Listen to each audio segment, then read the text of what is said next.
The John Lewis Partnership, a name synonymous with excellent value, customer service, integrity and vision. Many are unaware that this modern stalwart of British retail has a near revolutionary history, defying 2 world wars, the Great Depression, political upheavals and countless economic recessions. Its legacy is attributed to one man and his lifelong experiment for social justice and business ingenuity.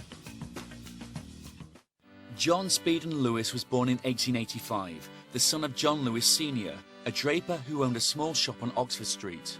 At 19, Speedon entered his father's business and at 21 was given a quarter share, valued at £50,000 of the Oxford Street shop.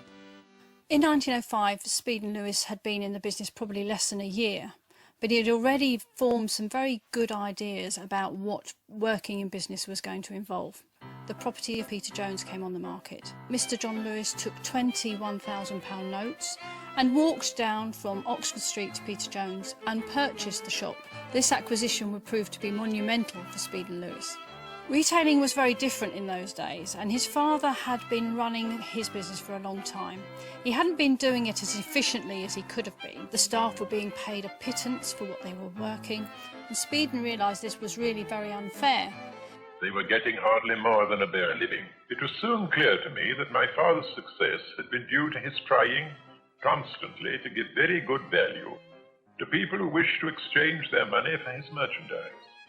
But it also became clear to me that the business would have grown further if he had done the same for those who wished to exchange their work for his money.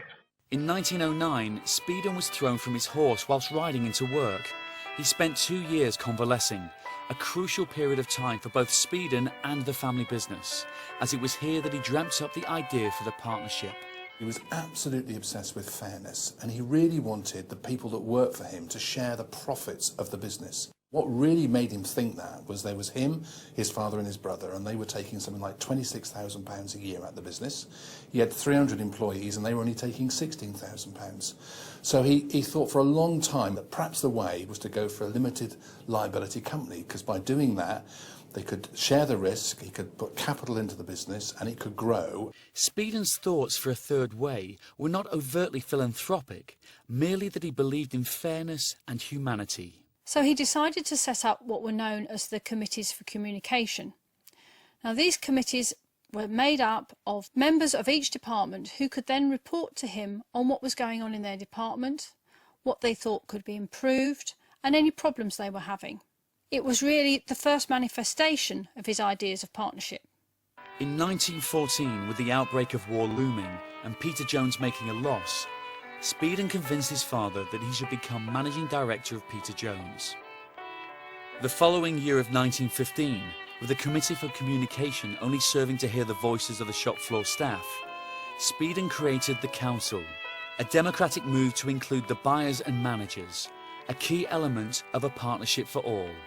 In 1916, Speedon withdrew from active participation in the John Lewis shop and exchanged his quarter share for his father's controlling holding in Peter Jones. With his father supposedly out of the picture, Speedon could begin to push his plans for the partnership even further and start to implement the third way. He wanted it to be the case that those who were doing the work, by forming together as a cooperative, could actually then be in a position to go out and get the necessary capital to grow their business, rather than that the people with the capital could simply go out and hire and fire the labour they needed.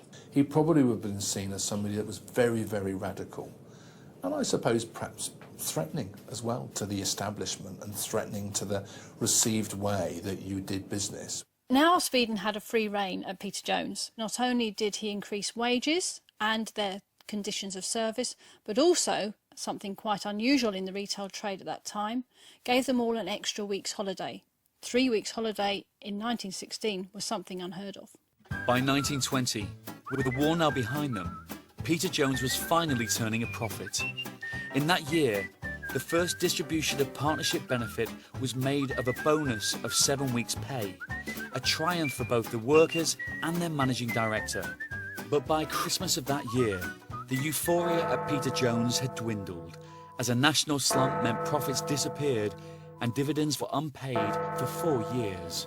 Things eventually turned around for Peter Jones in 1925, and profit sharing was resumed. The following year, with his father now 90, Speedon now became the effective owner-manager of both stores. With business doing well, Speedon immediately began the introduction of the partnership at Oxford Street. The economy has picked up. It was at that time, never knowingly undersold came out as a slogan, and that's still the backbone of our business today. The first advert came out in the late 20s saying it was the best value in London and the most obliging staff. So he was really pushing the brand. He was getting really serious about how he wanted this company to be run.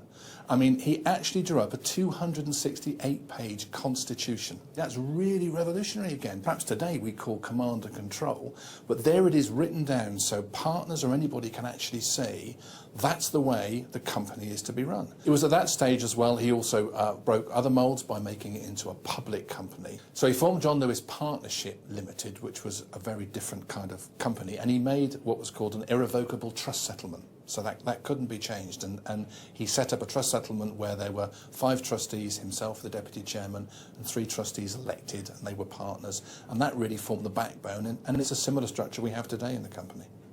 The 1930s were a boom time for John Lewis Partnership, as expansion began to grow beyond the boundaries of London. In 1937, Waitrose Limited, a prosperous grocery business started in 1904 by Wallace Waite, Arthur Rose and David Taylor, was bought by the partnership. Wallace, the dynamic force behind the business, decided to cement the company's future by looking for someone to continue his work after his retirement. The partnership acquired 10 Waitrose branches. The 164 employees became partners, and the annual turnover of £150,000 swelled the money available for partnership bonus. In 1940, despite the problems caused by the Second World War, Speedon took on an amazing opportunity. He was able to pick up 15 department stores from the Selfridge Provincial Group. It was really fortuitous that he bought the group. In September 1940, an oil bomb dropped on the main shop in Oxford Street and it was completely destroyed. After the war, Waitrose acquired several small chains of grocery businesses, including Schofield and Martin and B&T's. In 1950, at the end of an incredible decade of growth for the business, Speedon signed away to the partnership the last vestiges of his power. Now in 1950, he did something that was even more revolutionary. It was an irrevocable signing of the second trust settlement. And that actually signed the company over in its entirety to the people that worked for it. But this was a real sign that now he was saying to partners, this is all yours. The 1950s saw further change to how retail served the customer. Self-service was introduced in Waitrose. First tried in the US, Schofield and Martin's shop in Southend became the first partnership shop to take out the old counters and replace them with a turnstile entrance. And new fixtures with signs telling the customers how to serve themselves. In 1955, with Speedon reaching his 70th birthday, he retired after 50 years of service to the company and its partners. Bernard Miller was the perfect successor to the role, as he had worked all his life alongside Speedon. Miller oversaw the rebuild of the Oxford Street branch, which continued to trade throughout the building works. The first Waitrose supermarket opened in Streatham. At 2,500 square feet of selling space, it was by far the largest food shop in the partnership. On the 21st of February 1963, John Speedon Lewis died at the age of 77. His legacy was the creation of a unique business, powered by its partners and a new way of working. Speedon was an incredible man, and he was always going to be challenging for the person that followed him. One of the strengths of our business is, if you look at the chief executives today, there have been 6 since 1864. Now, that enables whoever sits in that arena to take a much longer-term view about how we run our business. The average tenure for a CEO nowadays is 6 years, but we're looking at 6 since 1864. And it's that willingness to take a long-term view, not to be dictated by short-term stock market price, that has made a real business thrive. And that, to me, is one of the key differences between us and something that's run through share capital as a PLC. The partnership continued to acquire estates and retreats for the use of its partners and its charities. And throughout the 1990s, Chairman Sir Stuart Hampson introduced multi-channel retail. He really understood the potential for Waitrose.